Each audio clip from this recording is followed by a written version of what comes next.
welcome back to my YouTube channel, and in this video I'll be showing you guys how to add a profile picture and header image on X. First, open the X app and then go to your profile by tapping your profile picture.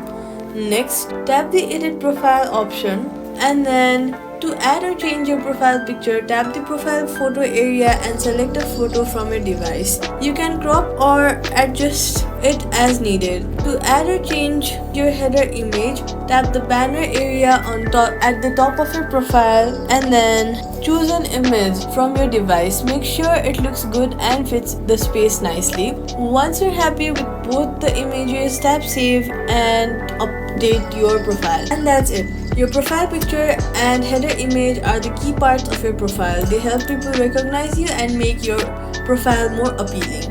Take some time to choose images that represent you or your brand.